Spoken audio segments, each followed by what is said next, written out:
Welcome back to the Deep Dive. Today, we need to talk about the elephant in the room. Or maybe the bluebird in the room. The bluebird, the X, whatever we're calling it this week. Right. The platform formerly known as Twitter. Exactly. Yeah.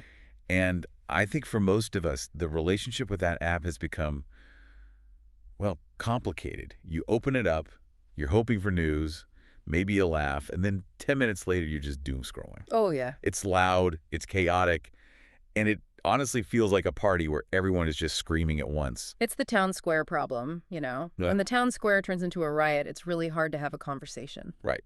And the common reaction, especially for professionals, is to just back away, to say, it's too noisy, I can't find the signal, I'm out.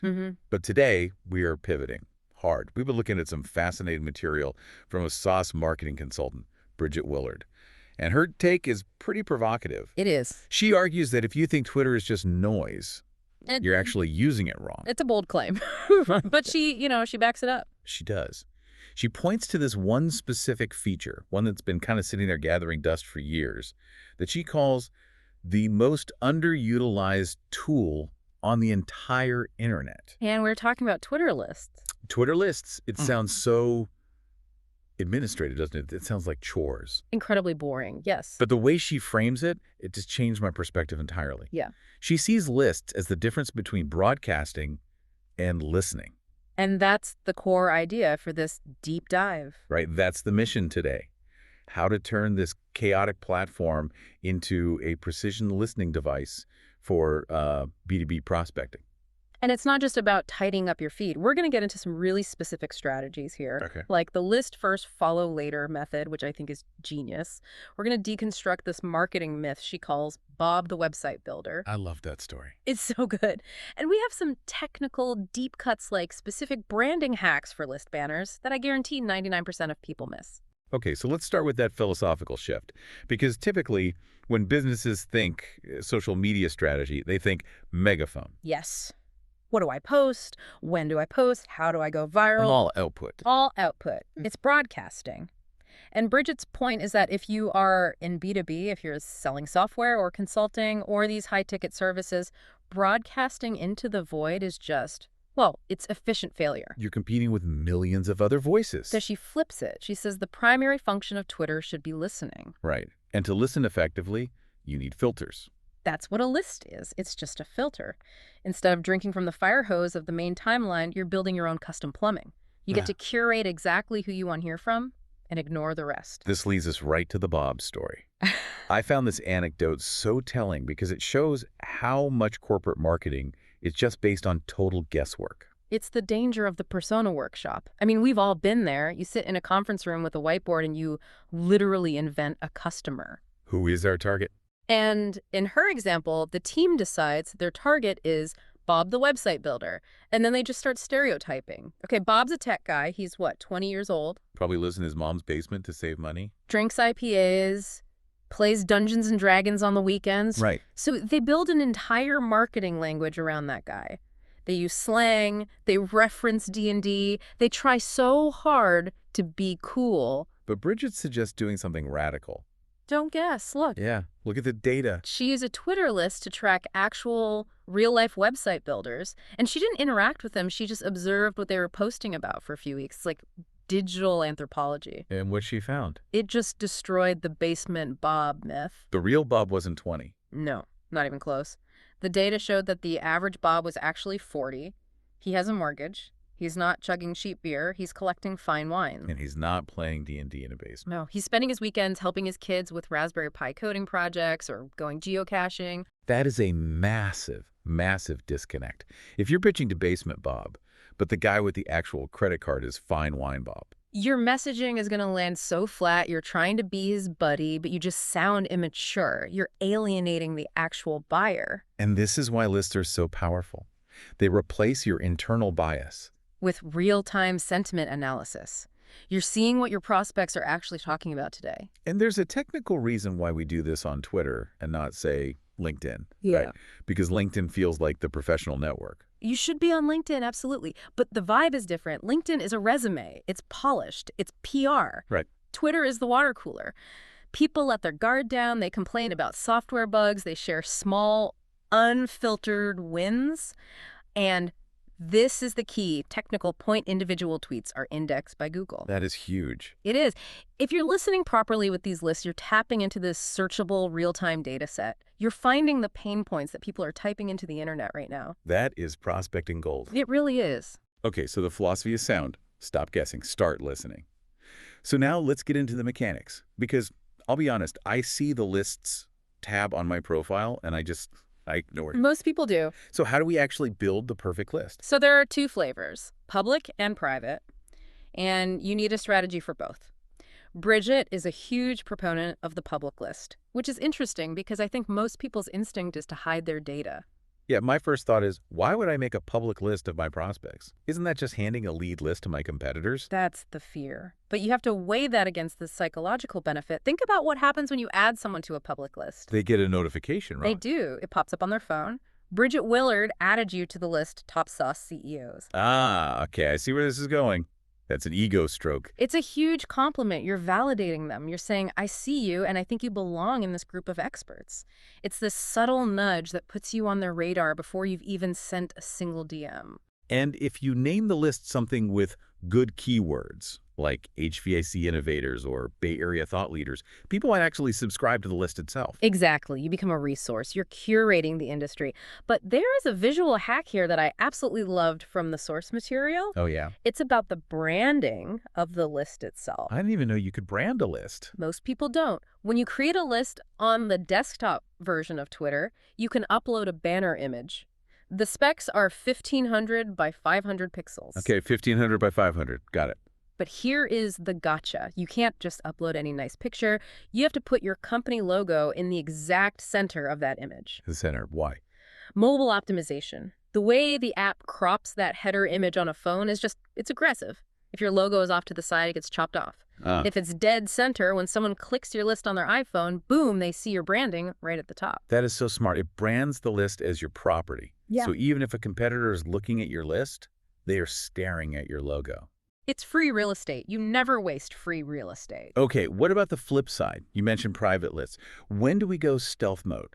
This is for when you want to observe without that ego stroke. Yeah. And there is a feature here that Bridget highlights as a hidden power. Okay. You do not have to follow someone to put them on a list. Wait, really? Yeah. I always assumed I had to be following them to sort them. Not at all. You can have a following count of 0, but have a private list with 5,000 people on it. This is how you track competitors. Of course. You don't want to give them the satisfaction of a follow, and you certainly don't want them to know you're watching, but you want to see every product update, every complaint, every piece of news. That's the fire hose solution right there. You keep your main feed for your friends and memes, and the heavy business intel stays in a private list you only check when you're in work mode. Exactly. It separates signal from noise. It protects your sanity. Okay, so we're building these lists. But if I just make one giant list called prospects, I'm just making a second smaller fire hose. How do we organize this? Bridget suggests 3 buckets. Right. Organization is the only way this actually scales. And the 3 buckets are geography, relationship, and topic. Okay, let's break those down.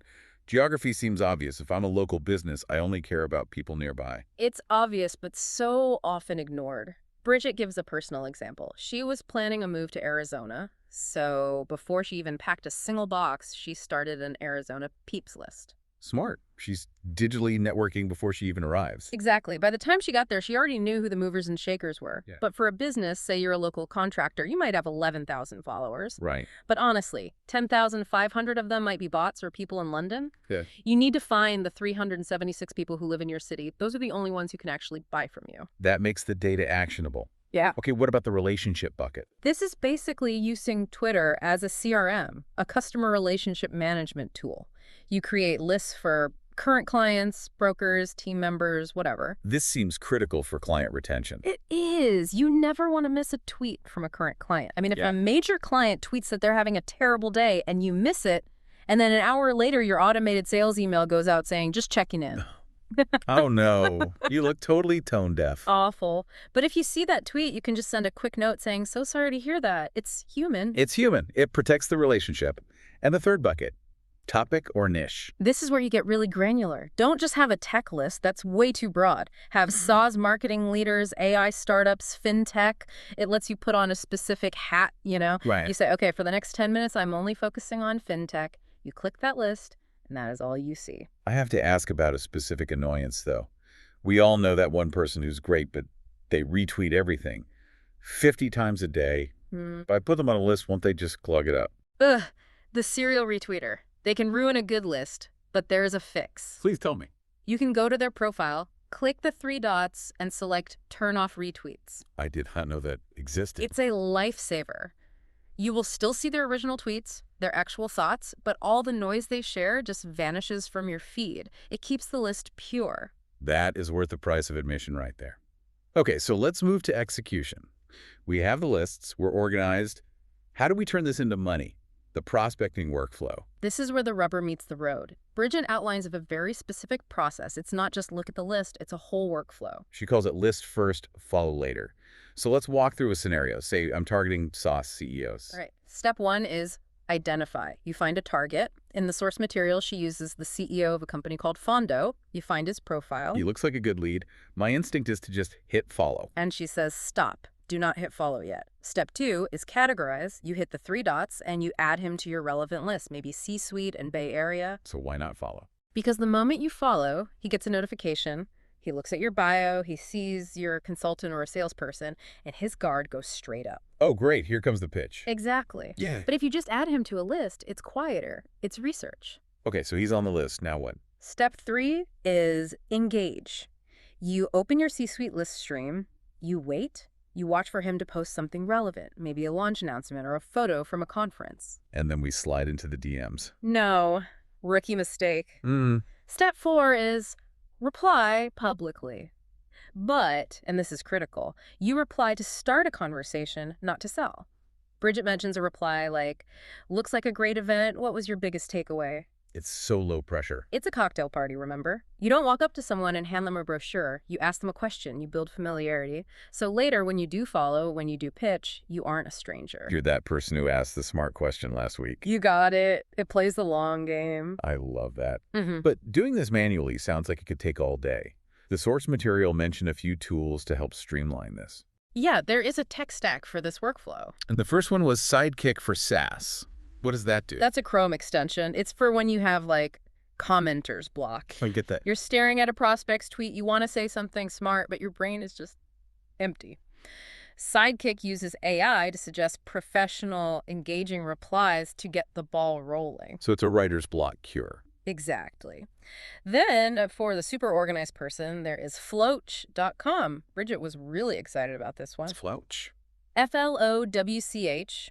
It's a Kanban-style tool-think Trello boards, but it imports your Twitter list contacts directly into a sales funnel. So you can physically drag a person's card from lead to contacted to meeting set. That bridges the gap between social media and an actual CRM. That's the missing link for so many people. It is, and for the power user who needs to see everything at once, she points to Hootsuite. Hootsuite's been around forever. It has, but its command center view is why it survives. You can set up a dashboard with your lists side by side in columns. Column 1 is competitors, column 2 clients, 3 is industry news. You can scan 10 columns in seconds. It's like those screens in the Matrix. You see the whole battlefield at once. It is, but, and here's the warning, that level of visibility can be dangerous. Dangerous how? You get addicted to the data stream. Precisely. You can spend your whole day just watching the columns scroll by. That's not working. That's just watching TV.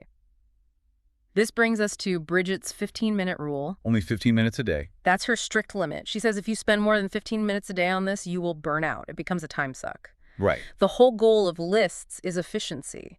You get in, you check your key buckets, you engage with 5 important people, and you get out. I think that's so important.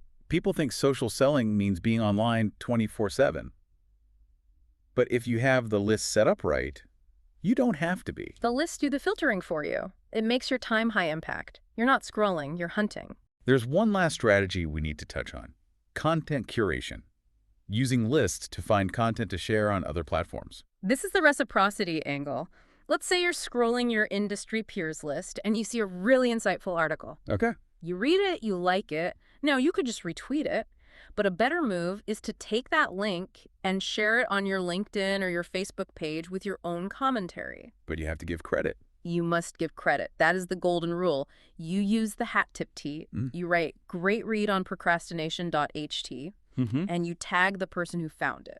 I see. So you're getting good content for your LinkedIn feed, which makes you look smart, but you're also giving public credit to the source, which strengthens that relationship. It's a total win-win. As Bridget puts it, you're feeding two birds with one scone. Feeding two birds with one scone, I'm definitely stealing that.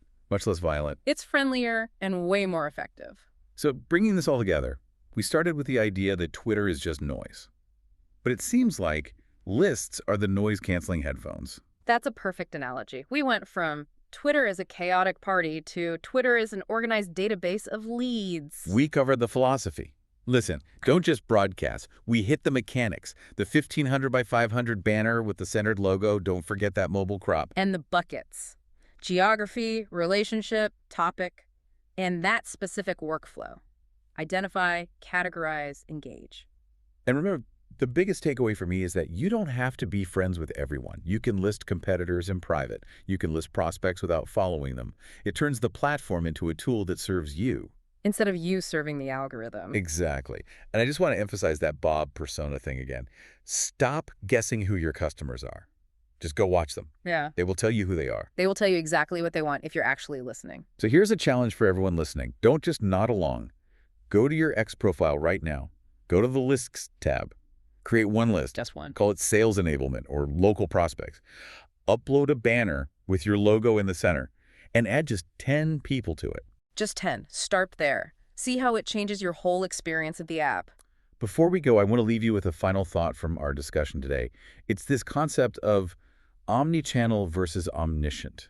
Ooh, this is a deep one to end on. In marketing, we're obsessed with being omnichannel, being everywhere at once. Facebook, Twitter, LinkedIn, TikTok. We feel this pressure to be ubiquitous, but we're only human. We can't be everywhere. We are not omniscient. We can't know everything. Right. But lists are the bridge. They give you the illusion of omniscience. They filter the infinite world down to the specific conversations that actually impact your business. They let you see what matters without having to see everything. So you can be a little bit godlike. For just 15 minutes a day. I like the sound of that. Exactly. Go build those lists, everyone. Thanks for listening to The Deep Dive. We'll see you next time. Happy listing.